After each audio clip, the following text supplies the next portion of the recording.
Boa noite, igreja amada do Senhor. Vamos começar o nosso culto nessa quinta-feira de oração, palavra, louvor. Quero convidar a amada igreja a abrir o Salmo 127. Vamos abrir o Salmo 127, amém?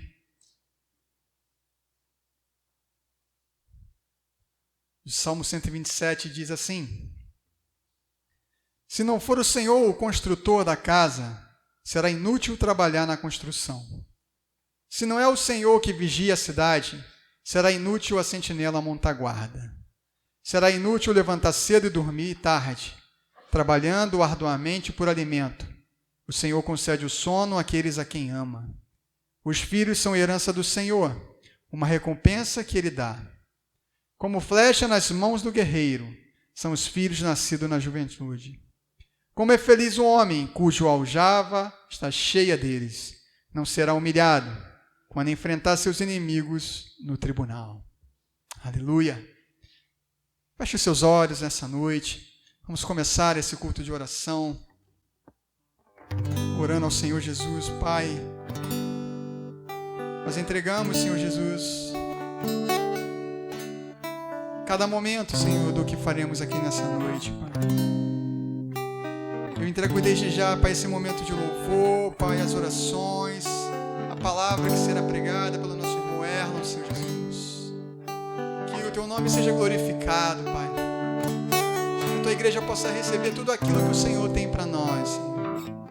E nós possamos Te dar, Senhor, o nosso melhor, Pai. Em espírito, em verdade, Te adoramos, Te adoramos, em espírito,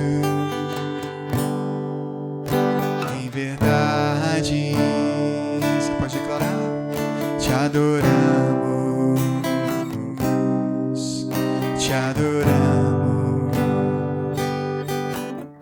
Rei dos Reis e Senhor, Te entregamos nosso viver. Rei dos Reis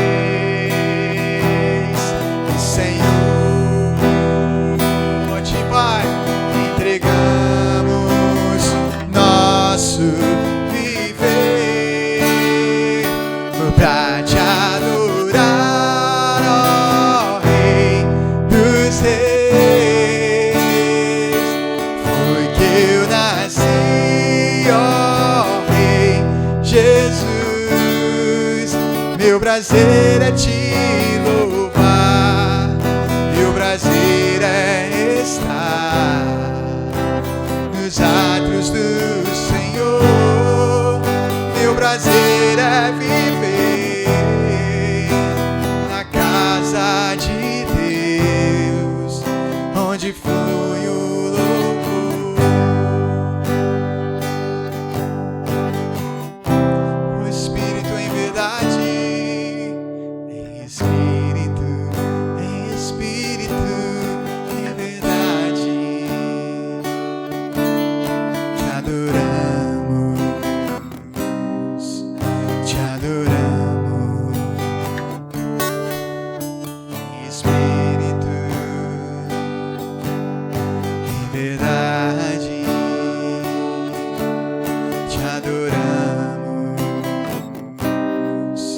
Te adoramos, Rei dos Reis e Senhor. Te entregamos nosso viver. Rei dos Reis e Senhor das nossas vidas, Te entregamos nosso viver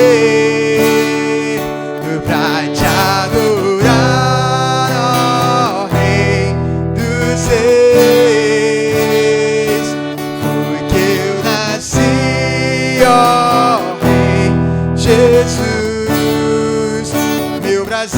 é te louvar, meu prazer é estar nos átrios do Senhor, meu prazer é viver na casa de Deus, onde flui o amor. A igreja louvar pra te adorar,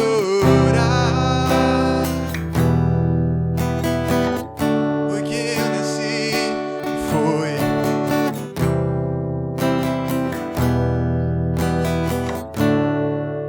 meu prazer.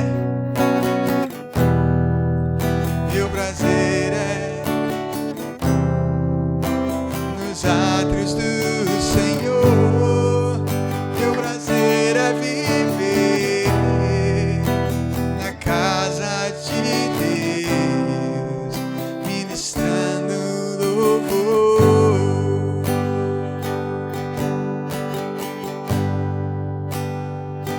Senhor, nos leva mais centro da tua vontade, possamos ouvir a tua voz, fala com a tua igreja, Senhor.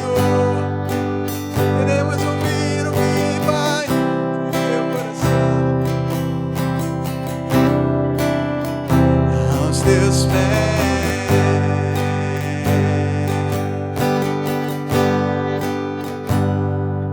meu Jesus.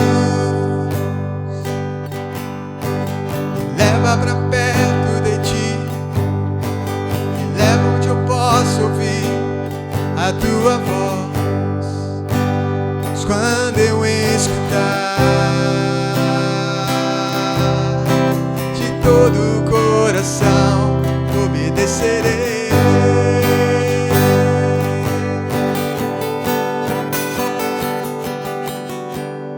Cura meu coração, faz em mim tua vontade, pois só na tua vontade eu posso me completar.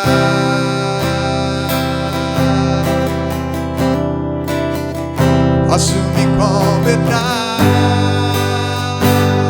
Então me leva, Senhor, leva onde eu posso ouvir tua voz. Leva onde eu posso ouvir tua voz, teu coração. Leva onde eu posso ouvir tua voz. Aos teus pés, Senhor, aos teus pés.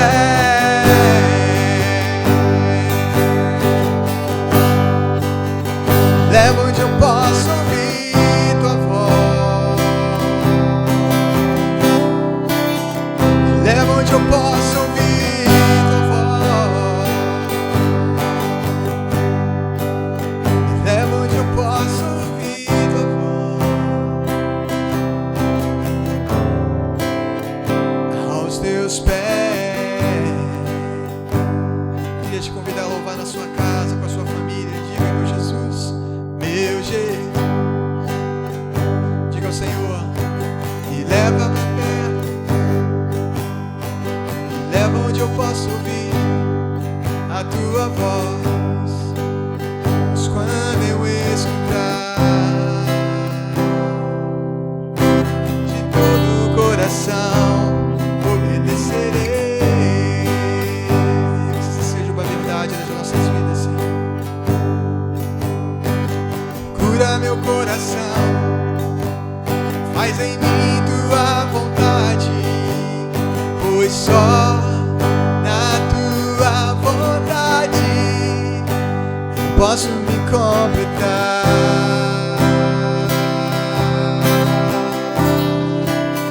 Eu posso me completar.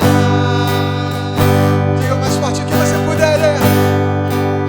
Me leva onde eu posso ouvir tua voz.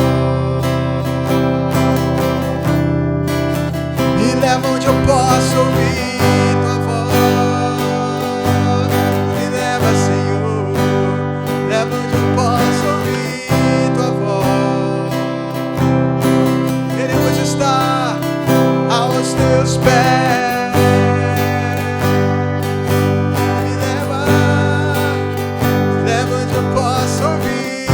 voz.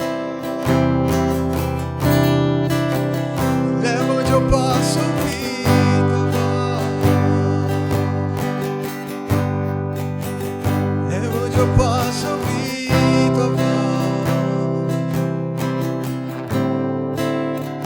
Aos teus pés.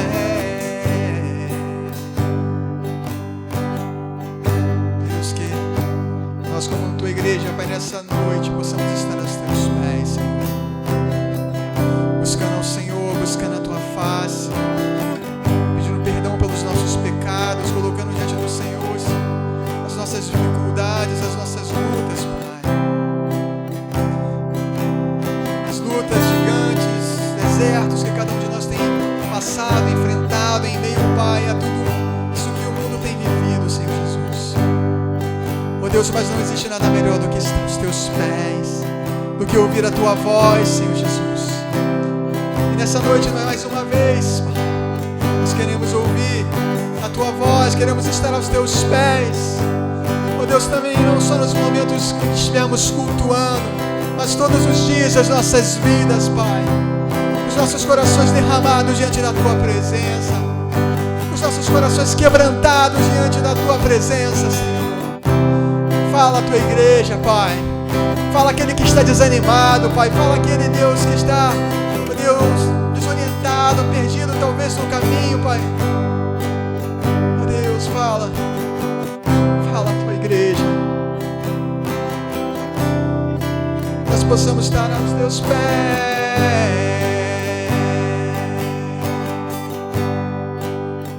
Leva onde eu posso ouvir tua voz. Aos teus pés.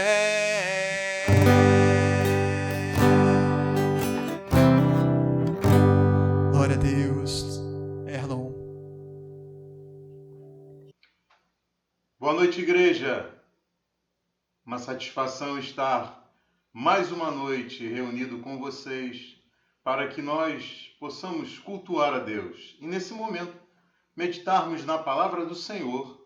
E para isso eu convido você a abrir a sua Bíblia no Evangelho de Marcos, no capítulo 12. Marcos, capítulo 12, nós vamos ler os versículos 28 até o de número 34. Evangelho de Marcos, capítulo 12, versículo 28, nos diz assim a palavra do Senhor. Um dos mestres da lei aproximou-se e os ouviu discutindo. Notando que Jesus lhes dera uma boa resposta, perguntou-lhe: de todos os mandamentos, qual é o mais importante? Respondeu Jesus: o mais importante é este: ouça, ó Israel, o Senhor, o nosso Deus, o Senhor é o único Senhor. Ame o Senhor, o seu Deus, de todo o seu coração, de toda a sua alma, de todo o seu entendimento e de todas as suas forças. O segundo é este: ame o seu próximo como a si mesmo. Não existe mandamento maior do que estes. Muito bem, mestre, disse o homem. Estás certo ao dizeres que Deus é único e que não existe outro além dele. Amá-lo de todo o coração, de todo o entendimento e de todas as forças, e amar ao próximo como a si mesmo, é mais importante do que todos os sacrifícios e ofertas. Vendo que ele tinha respondido sabiamente, Jesus lhe disse: você não está longe do reino de Deus. Daí por diante, ninguém mais ousava lhe fazer perguntas. Curve sua cabeça, vamos orar. Senhor Deus e Pai, nesta hora, nós aqui reunidos em Teu nome, pedimos a Tua graça sobre nós, que o Teu Espírito Santo possa nos iluminar, nos esclarecer a Tua palavra, Senhor, de tal forma que possamos ouvir a Tua voz, atender ao Teu chamado e fazer a Tua vontade conforme a Tua palavra, vivendo pelos Teus mandamentos, Senhor, porque eles são bons, perfeitos e agradáveis para as nossas vidas. Ajuda-nos, Senhor, a vivermos dessa maneira, porque dependemos de Ti e sem Ti nada podemos fazer. Isso nós oramos, em nome de Jesus. Amém. Meus irmãos e minhas irmãs, o texto que nós lemos é uma terça-feira da semana da Páscoa judaica e a última semana de Jesus, porque dali a 3 dias, na sexta-feira, ele estaria crucificado. Esse foi um dia agitado. Jesus ele foi abordado por diferentes grupos de opositores que vieram a ele fazendo perguntas maliciosas, perguntas capciosas. E a intenção deles era encontrar meios de acusar e prender, ou então desacreditar e jogar a multidão contra Jesus. Mas, felizmente, nenhum desses grupos alcançou o sucesso pretendido. E agora, um dos mestres da lei se aproxima. Curiosamente, ele vem motivado pela resposta de Jesus a um desses grupos opositores. Esse mestre da lei parece ter uma disposição menos confrontadora e certamente ele não vem de forma dissimulada, como aqueles que o antecederam e que vieram confrontar Jesus. Ele faz uma pergunta sobre os mandamentos e a gente não podia esperar outra coisa de um mestre da lei, um perito na lei religiosa e nos mandamentos para o dia a dia do judeu zeloso. E a tarefa desses mestres da lei era bastante árdua. Vejam que eles tinham de conhecer cada um dos 613 mandamentos e, além disso, todas as normas criadas pelos mestres da religião para regulamentar o cumprimento desses mandamentos no dia a dia. Só que isso tinha um problema. Todo esse esforço por cumprir cada um dos 613 mandamentos levou à busca por uma justificação com base nos próprios méritos. E, como consequência disso, conduziu os judeus ao orgulho e à vanglória. E como é impossível ao homem se fazer justo aos olhos de Deus em todo o seu proceder, esse esforço acabou fatalmente em hipocrisia. Vejam, as religiões elas se diferenciam do cristianismo exatamente nesse ponto. Enquanto que a religiosidade é medida pelo desempenho do fiel, no cristianismo, o cristianismo ele tem como base o desempenho de Cristo. O cristianismo se baseia na vida pelos méritos de Cristo, na justiça perfeita de Cristo, que é gratuitamente concedida a quem nele crê. A Bíblia afirma que ninguém é digno e nem é perfeitamente justo em qualquer sentido, em qualquer nível, ninguém. Porque todos pecaram, mas a justiça de Deus exige perfeição. Ele diz, sejam santos como eu sou santo. E é por isso que o justo juízo de Deus está em condenar a todos nós, a cada um de nós. Mas Deus, em sua graça e misericórdia, resolveu aplicar esse juízo não no pecador, mas em seu Filho, seu amado Filho, Jesus. Daí não é o pecador quem paga a pena pela justiça, mas Jesus em lugar do pecador. E como consequência disso, o cristão ele não vive em busca de justificação, mas vive pela justiça de Cristo. O cristão obedece aos mandamentos não para se justificar, mas por gratidão e louvor a Deus por tão grande e imerecida salvação. O cristão ele não é aceito por Deus por quem é, mas é aceito por Deus por quem Cristo é. O cristão, ele é recebido somente por meio da fé. E pela fé, somente em Cristo. Meus irmãos e minhas irmãs, essas coisas elas são muito, muito importantes e nós não podemos perdê-las de vista se nós quisermos compreender o que Jesus disse em resposta a esse mestre da lei que perguntou sobre o mais importante dos mandamentos. E nesse trecho que nós lemos do Evangelho de Marcos, nós vemos em sequência. Primeiro, a pergunta sincera desse mestre da lei, no versículo 28. Em seguida, nós vemos a surpreendente resposta de Jesus nos versículos 29 a 31. Em seguida, nós vemos a prova de que o mestre da lei compreendeu perfeitamente aquilo que Jesus tinha dito nos versículos 32 e 33, e então nós temos uma resposta que é esperada desse mestre da lei no versículo 34. É isso que a gente vai ver a partir de agora, começando com essa pergunta sincera no versículo 28. Vejam que os mestres da lei viviam discutindo quais dos 613 mandamentos eram os mais importantes. É verdade que todos os mandamentos tinham lá a sua importância, mas era inegável que alguns eram mais urgentes, que comprometiam mais áreas da vida, ou que eram mais fundamentais, enquanto que outros eram assim derivados. E percebendo que Jesus era um mestre de quem valia a pena ouvir uma resposta, esse mestre da lei perguntou sobre qual era o mandamento mais importante. E daí, Jesus dá uma resposta que é surpreendente. A resposta de Jesus se baseou em dois textos da lei que nem próximos estavam ali um do outro. O primeiro está lá em Deuteronômio, capítulo 6, versículos 4 e 5, e era a declaração de fé do israelita em um único Deus, digno de todo amor por parte daqueles que viviam em aliança com ele. O segundo texto usado por Jesus está em Levítico, capítulo 19, versículo 18, e trata da relação entre aqueles que vivem em aliança com Deus. Vejam que o primeiro texto de Deuteronômio é conhecido como Shema.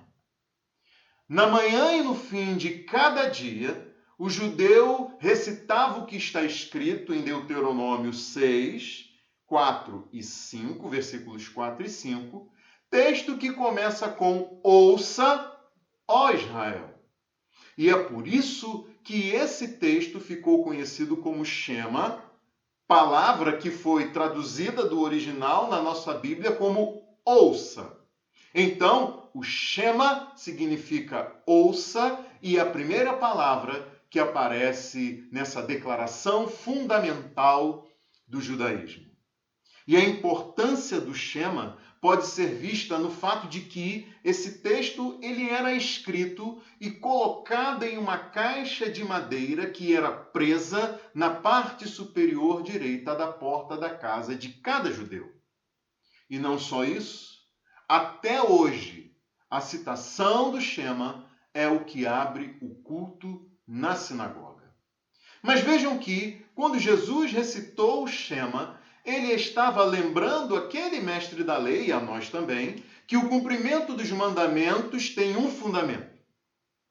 E esse fundamento é a vida de Deus, com Deus e para Deus.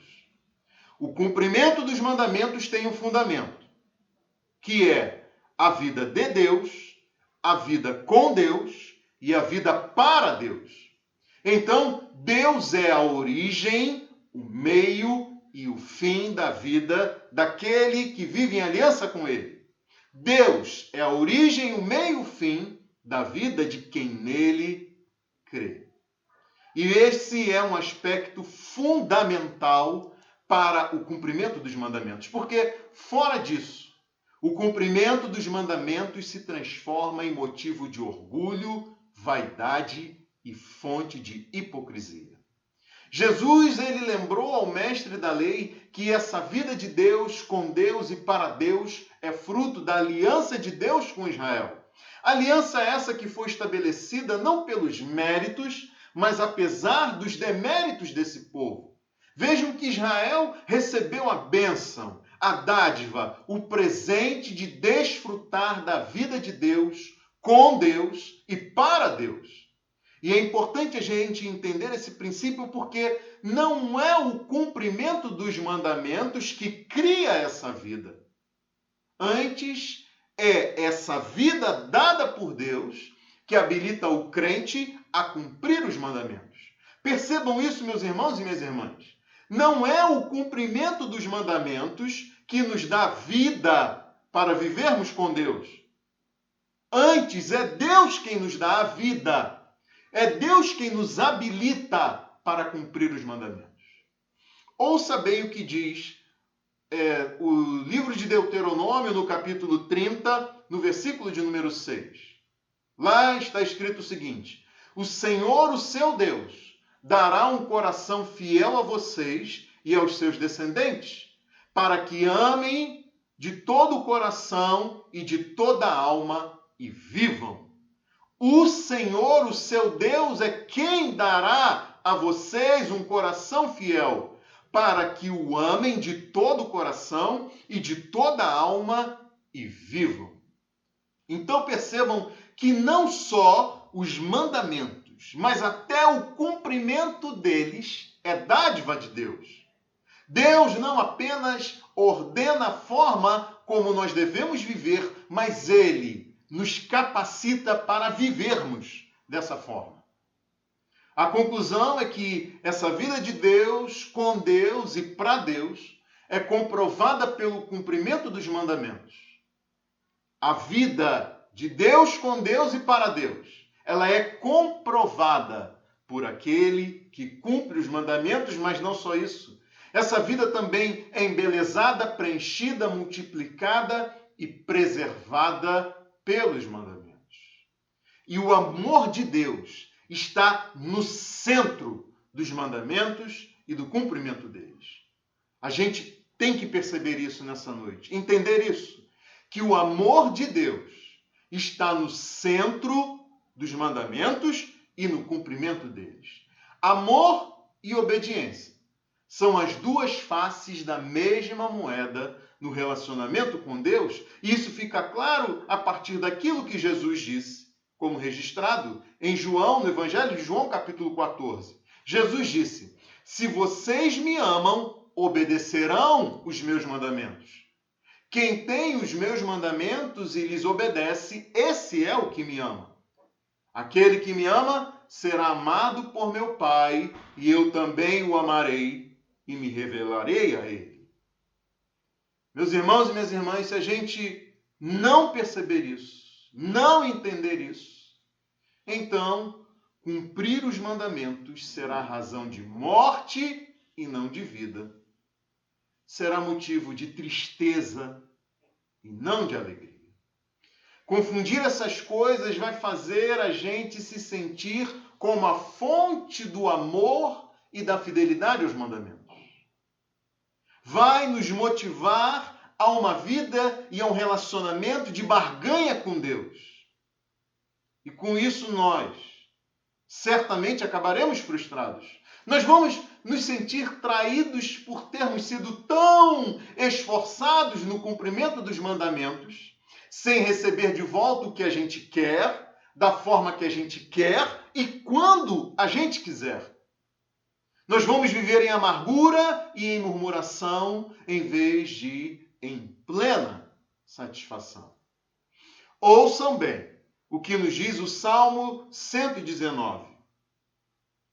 Como são felizes os que vivem conforme a lei do Senhor, como são felizes os que obedecem aos seus estatutos e de todo o coração o buscam.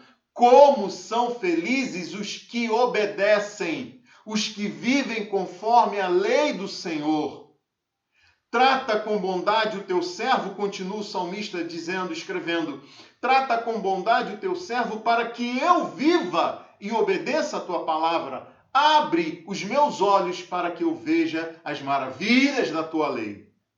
Trata com bondade, é o clamor do salmista, para que eu viva e te obedeça, ó meu Deus, para que eu enxergue as maravilhas da tua lei. Meus irmãos e minhas irmãs, há alegria indescritível desfrutada por quem obedece e vive conforme a lei do Senhor. Mas é preciso ter os olhos abertos para ver as maravilhas dessa lei.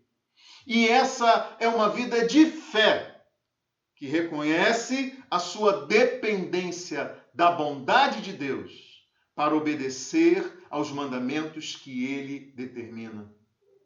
A vida e a obediência aos mandamentos, sempre isso foi uma questão de fé.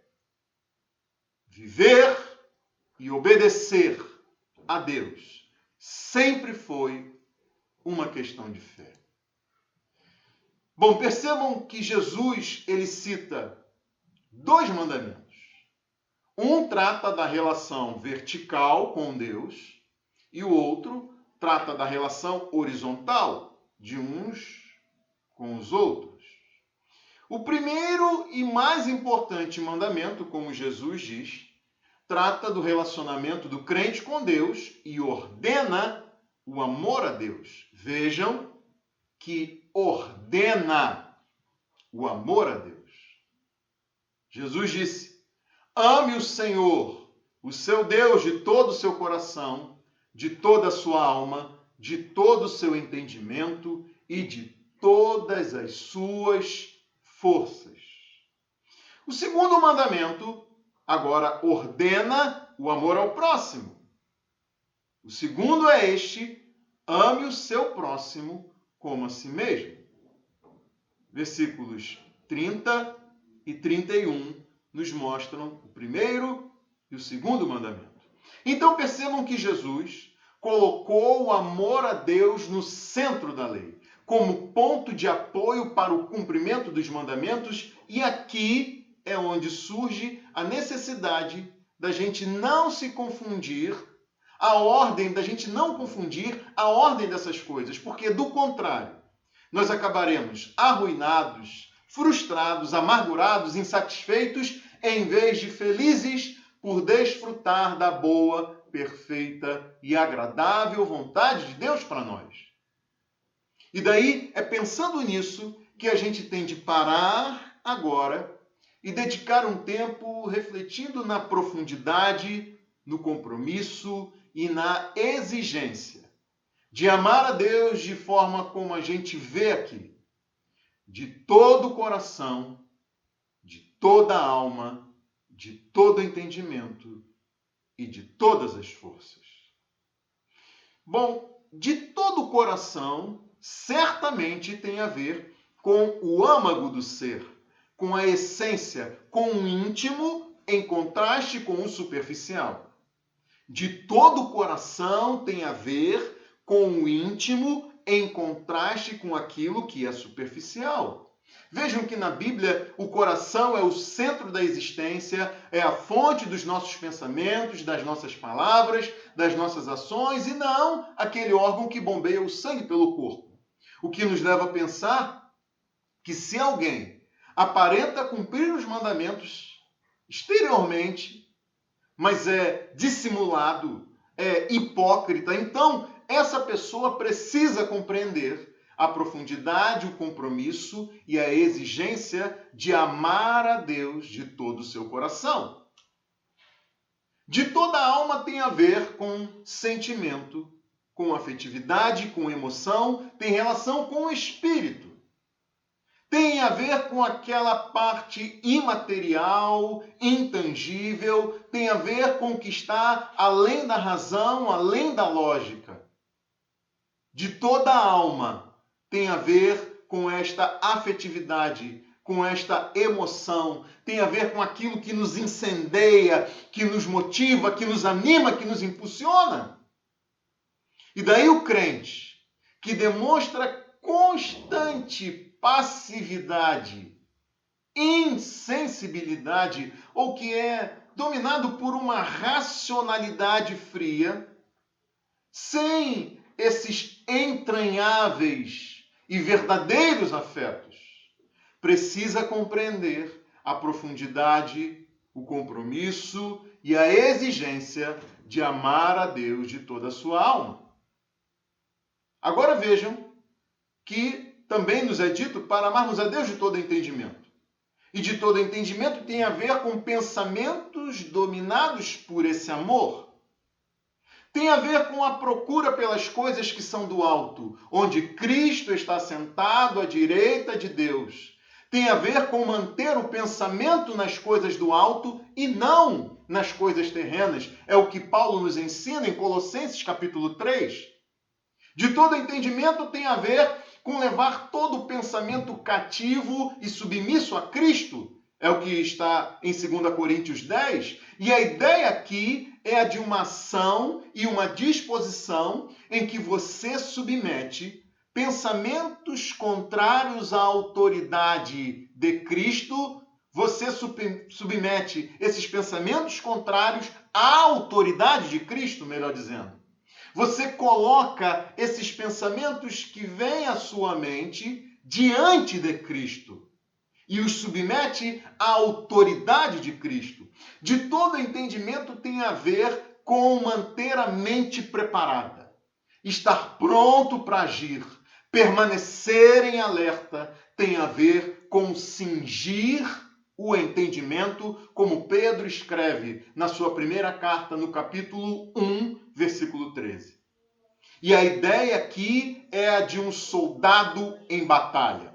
Os soldados antigos, eles cingiam, eles amarravam bem as suas roupas para não tropeçar em pontas soltas durante o enfrentamento dos inimigos. E do mesmo modo, o crente deve atar as pontas soltas de pensamentos para não tropeçar nelas quando estiver em batalha, não contra a carne ou sangue, mas contra as forças espirituais do mal. Daí então, o crente que vive perdido em pensamentos confusos, pensamentos que criam confusão, pensamentos que o armam não contra a sua carne, nem contra o diabo, mas contra outras pessoas.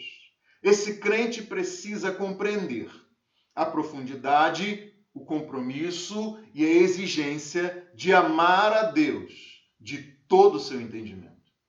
Meus irmãos e minhas irmãs, nós precisamos preparar a nossa mente, exercitar a nossa mente na palavra de Deus, pensar na pessoa e nos atributos de Deus, na pessoa e no amor de Cristo, pensar na pessoa e no poder do Espírito Santo para uma vida santa, abundante e frutífera, uma vida que ama a Deus de todo entendimento.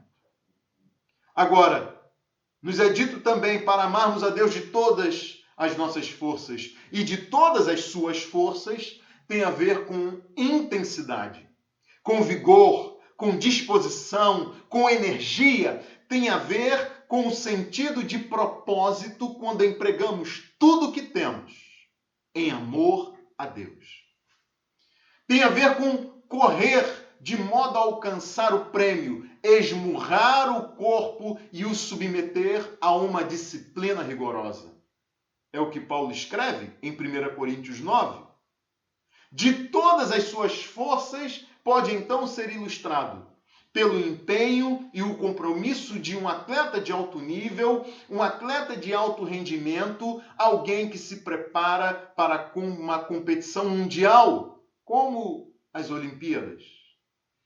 Alguém que sabe os desafios que tem diante de si, que conhece seus adversários e o nível deles, que treina todos os dias e quando está desanimado pelas circunstâncias, tira forças de onde nem se pode imaginar e se dispõe a treinar, exercitar e se regozijar por estar fazendo aquilo que ama.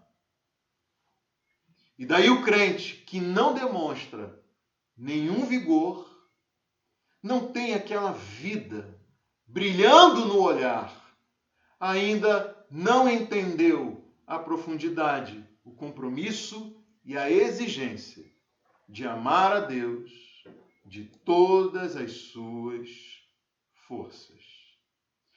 Ame o Senhor, o seu Deus, de todo o seu coração, de toda a sua alma, de todo o entendimento e de todas as suas forças.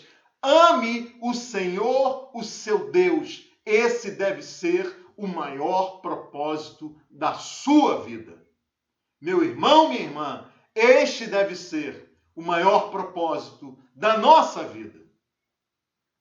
E como eu disse, Jesus colocou o amor a Deus no centro da lei. O principal relacionamento é aquele com Deus. É esse relacionamento que define tudo mais na nossa vida. O amor ao próximo, no segundo mandamento, então, ele flui naturalmente. Ele deve ser uma consequência desse amor a Deus. E se a gente colocar o amor ao próximo em primeiro lugar, ou pior ainda, se a gente deixar de fora o amor a Deus, nós cairemos em idolatria. Nós dedicaremos às pessoas o amor que deveria ser dado a Deus antes de qualquer coisa e a qualquer um. E o resultado disso vai ser que nós não amaremos nem ao próximo e nem a Deus como deveríamos. E o texto que evidencia isso de forma tão clara é aquele da carta do apóstolo Paulo aos Romanos, no capítulo de número 1. Bom, meus irmãos, Paulo argumenta que a humanidade sufocou a evidente realidade da existência de Deus. E por causa disso, os pensamentos humanos se tornaram fúteis e o coração ficou obscurecido. Isso tudo em razão de tamanha insensatez. Daí, em vez de adorar a Deus, passamos a tributar glória à criação, a homens e a animais. O resultado disso foi a corrupção das nossas relações uns com os outros. Nós demos vazão à pecaminosidade dos nossos corações. E Deus mesmo nos entregou a uma disposição mental reprovável. Nós mergulhamos de cabeça e afundamos em toda sorte de injustiça, perversidade, maldade, ganância e depravação, cheios de vícios. Passamos então a nos relacionar uns com os outros com base na inveja, na rivalidade, no engano, na mentira, na malícia, na calúnia. Nos tornamos homicidas, maldizentes, atrevidos, arrogantes, orgulhosos, vaidosos, desobedientes aos pais e às autoridades, especialmente inimigos de Deus. E Paulo não para por aqui, ele continua, e ele descreve a humanidade sem Deus como insensata, desleal, sem amor por ninguém, até mesmo pela própria família, e sem pena dos outros, desprovida de misericórdia natural. O pior é que, mesmo sabendo o justo juízo de Deus sobre quem pratica essas coisas, que é a morte merecida, as pessoas continuam não só fazendo essas coisas, como ainda aprovam e até incentivam aqueles que fazem o mesmo. Agora, percebam uma coisa muito importante nessa descrição do apóstolo Paulo sobre a natureza humana, que é ignorada por alguns. Tem gente que lê o que diz o segundo mandamento, ame o seu próximo como a si mesmo, e pensa o seguinte, que a gente deve se amar mais para poder cumprir esse mandamento. Mas quem pensa uma coisa dessas não conhece nada sobre a natureza humana conforme a Bíblia descreve. Vejam que a humanidade descrita pelo apóstolo Paulo é constituída por gente que não faz mais nada em todo o tempo, ao longo de toda a vida, todos os dias, do amanhecer ao anoitecer, do que buscar os seus próprios interesses, a própria satisfação e o próprio prazer. Porque ama a si mais do que qualquer pessoa e qualquer coisa nesse mundo. As pessoas naturalmente usam os outros para obter aquilo que querem. O modo, digamos, default humano, aquele modo padrão, aquele que vem de fábrica, é amar a si mesmo acima de todas as coisas.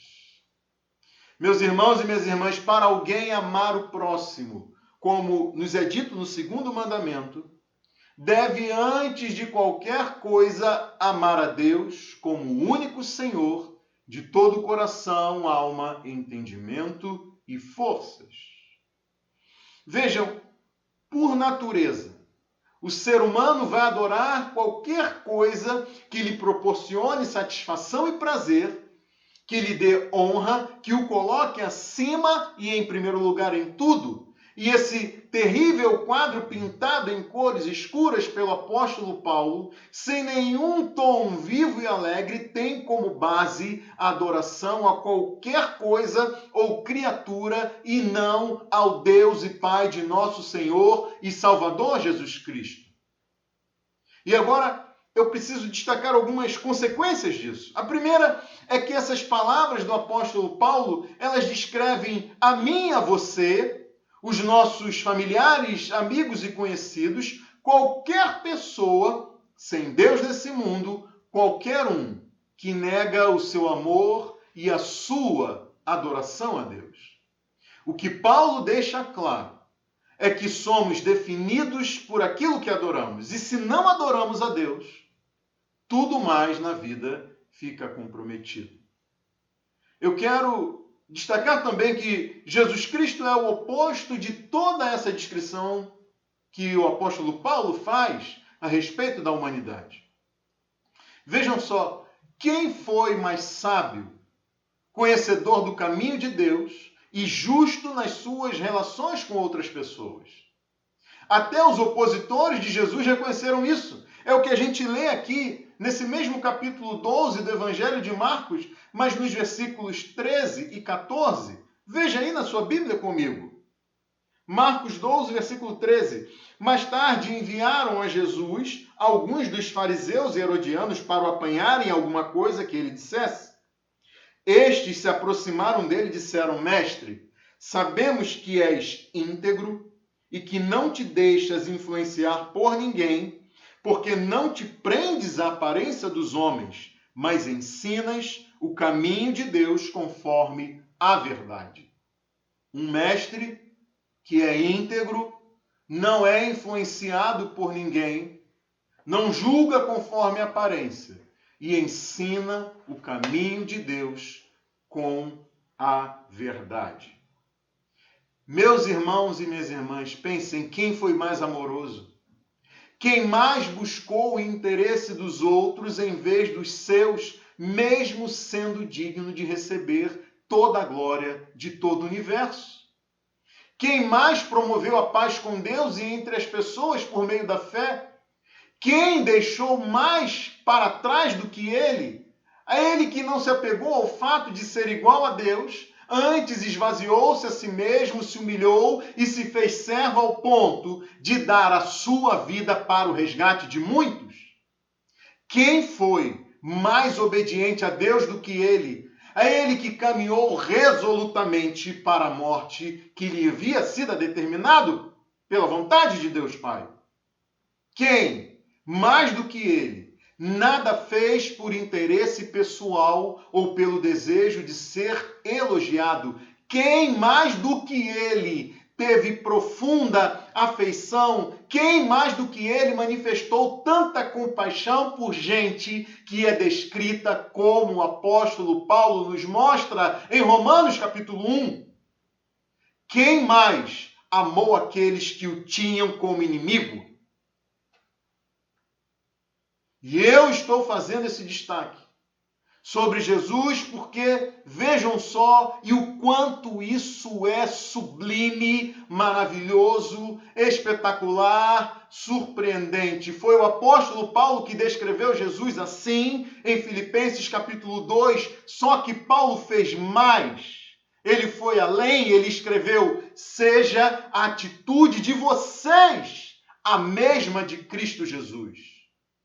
Seja a atitude de vocês a mesma de Cristo Jesus. Pense comigo, como pessoas como aquelas descritas por Paulo na carta aos Romanos podem se tornar pessoas com a mesma atitude, a mesma disposição mental, os mesmos sentimentos e o mesmo modo de pensar e agir de Jesus Cristo? Como isso é possível? E é aí que a gente deve se lembrar daquilo que Jesus mesmo disse. Marcos capítulo 10, versículo 27. Para o homem é impossível, mas para Deus não. Todas as coisas são possíveis para Deus.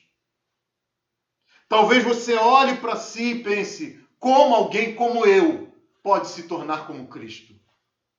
Ou então você olha ao redor, mire em uma pessoa e pense, como essa pessoa pode se tornar como Jesus Cristo? E então a gente deve se lembrar que Jesus também disse, eu lhes asseguro que todos os pecados e blasfêmias dos homens lhes serão perdoados. Marcos 3, 28. Não há pecado dos homens, blasfêmias ditas que estejam longe demais do alcance do perdão de Deus pelo seu poder.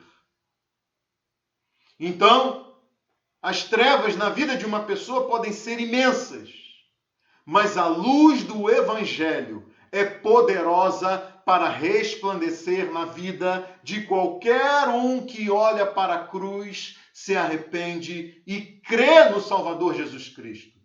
E não só isso, o propósito de Deus para a humanidade redimida é restaurar o verdadeiro sentido do que significa ser humano.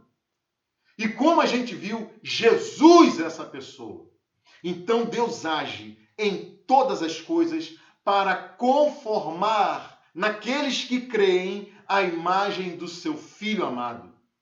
O fim da caminhada de fé cristã é que nós sejamos como Cristo é, semelhantes a Ele em tudo, e no fim do fim determinado por Deus, nós teremos até um corpo espiritual semelhante ao dele, celestial, incorruptível e imortal.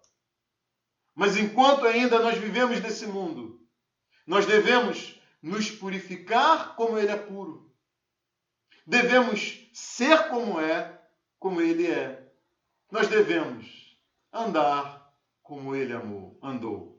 Não se amoldando ao padrão deste mundo, não vivendo conforme os padrões deste mundo, não vivendo como vivem as pessoas desse mundo, mas deixando que Deus nos transforme pela renovação da nossa mente, por meio de uma completa mudança do nosso entendimento, experimentando e comprovando a boa, perfeita e agradável vontade de Deus, vivendo segundo o que é agradável a Deus. É o que Paulo escreve em Romanos, capítulo 12, versículo 2. E ele também escreve sobre como nós fazemos isso. Oferecendo a Deus a nossa vida, o nosso corpo, nos oferecendo a Deus em sacrifício vivo, santo e agradável, dedicado ao serviço de Deus, em um verdadeiro culto e adoração a Deus. Amando a Deus de todo o coração, de toda a alma, de todo o entendimento e de todas as forças. Ah, meu irmão, minha irmã, que Deus nos ajude a viver assim, amando a Ele e ao próximo, conforme a sua vontade. E quanto ao segundo mandamento, o que há para ser dito sobre ele, isso a gente vai deixar para o próximo domingo de manhã, se Deus assim nos permitir. Domingo de manhã, eu pretendo, com a graça de Deus, continuar a pregação nesse texto para tratar sobre a profundidade, o compromisso e a exigência de amar ao próximo como a nós mesmos. Mas por ora, eu quero convidar você a curvar a sua cabeça e orar junto comigo. Senhor Deus e Pai, em nome de Jesus, nós nos colocamos diante da Tua presença e pedimos que a Tua graça seja sobre nós, que Teu Espírito Santo possa, ó Deus Todo-Poderoso, nos aumentar a fé, fazer com que confiemos com que possamos crer que o Senhor não só determina aquilo que é o melhor para nós, através dos teus mandamentos, como também nos capacita a vivermos segundo a tua palavra. Pai eterno, e se há alguém que nesta hora me ouve, sabendo do que eu acabei de dizer, que o propósito de Deus é restaurar a verdadeira humanidade, e ele tem como modelo a Jesus Cristo, e essa pessoa olha para si e se vê tão perdida em suas transgressões e seus pecados, como diz a tua palavra, morta. Ó Deus Todo-Poderoso, que o Senhor possa dar vida a esta.